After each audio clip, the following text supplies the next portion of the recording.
नमस्कार स्वागत करुच्ची आज मुख्य गुरुत्वपूर्ण खबर को आपण दर्शक बंधु एवं आम हस्तगत होता खबर रही पाणीपाग संपर्क लंबा ग्रीष्म एवं कम वर्षा नूआ वर्षर आकलन 2026 पाणीपाग पूर्वानुमान तेरे जाना से संपर्क में पाणीपाग विज्ञानी मत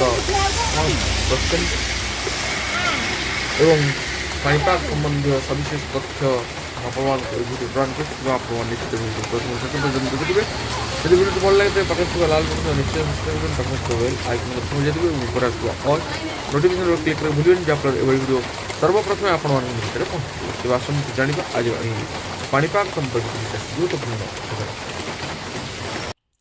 लंबी जापे ग्रीष्मर अवधि एमतीक वर्षा ऋतु अनुभूत हो पारे ग्रीष्म भली ताती खाली सेतिक नुहे वर्षा कमिजिव अनियमित हेब वर्षार अवधि केउंठी हेब आउ केउंठी सुखीजिव मझिरे मझिरे हजि जाइपारे मध्य मौसुमी 2026 रे एमिति निर्दयी पाणीपाग जनजीवन को नाकेदम करिपारे।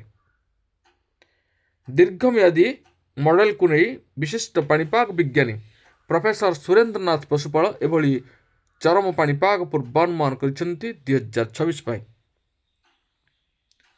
से कहते एनसोर तीनोटी स्थिति गोटे लालिना एवं एलिना और न्यूट्रल एवं भारतीय महासागर डाइपोल मानदंड पाणीपाग को प्रभावित करिथाय। गत 5 वर्ष एवं भारत में हाराहारी भल वर्षा होइछि। लालिना स्थिति थिबारु 2 वर्ष हेब ओडिशार स्वाभाविक किंबा ताठू अधिक वर्षा मध्य होइछि। वर्तमान लानिना स्थिति रही अछि। जानुआरी पर न्यूट्रल स्थिति आसिबो जहाँकि प्राय 3 मास रहिबो। जून शेष बेलू एलिनो स्थिति आसिबार संभावना अछि।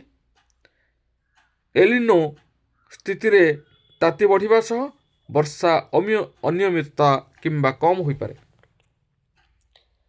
सेहीपरि आईओडी पॉजिटिव रहिले भल वर्षा और नेगेटिव रहिले कम वर्षा हुए। एबे आईओडी नेगेटिव रही अछि 3 मास पर न्यूट्रल स्थिति आसिबो तापर पॉजिटिव हेबार संभावना कम। यह मध्य संकेत देखाउछि ए वर्ष कम वर्षा हेबो। मॉडल रु अनुमान करा जाउछि फेब्रुआरी मार्च तापमात्रा स्वाभाविक रहिबो किंबा सामान्य अधिक रही पारे। एप्रिल रु तापमात्रा स्वाभाविक ठारू अधिक रही पारे हेले जून शेष बेलू एलिनो स्थिति जो गरम अवधि लंबिबार आशंका रही। ग्रीष्मर अवधि बढ़िले जून जुलाई और अगस्ट रे भी अस्वाभाविक गरम अस्तव्यस्त करि पारे।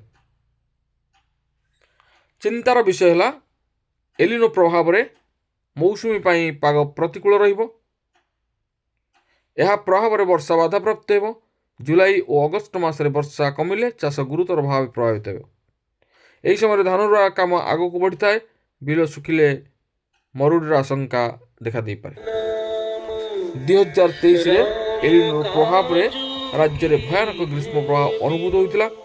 2025 रे ग्रीष्मर अवधि सेते जंत्रणादायक नथिला। वर्षा मध्य भल होइतिला। एपरिकी लालिना स्थिति जोगु एथर शीत मध्य लंबा रही। दर्शक बंधु वर्तमान आमे देखुचे वर्तमान केउ प्रकार कुहुड़ी दिन 12टा पर्यंत जनजीवन को अस्तव्यस्त करुच्ची। घन कुहुड़ीर आशंका जहाँ काली पाणीपाग विज्ञानी माने करथिले ताहा आज आमे सकाळु अनुभव करिचे। भयंकर घन कुहुड़ी जनजीवन को अस्तव्यस्त करिछि। तेणु एहिभଳି भाବରେ पाग रहिबो किंतु आमको सतर्कता अवलंबन करने को जानवाहन चलाचल ठार आरंभ करी आमर यातायात रे आम सावधानता अवलंबन करने निहाती जरूरी। जेहेतु घन कुहुड़ी दृश्यमानता बहुत कम रही है से अनेक दुर्घटना घटी था। तेणु यह आज पाणीपाग संपर्कित विशेष गुरुत्वपूर्ण सूचना। आज पुणी देखा आगामी वीडियो। रोज धन्यवाद। नमस्कार।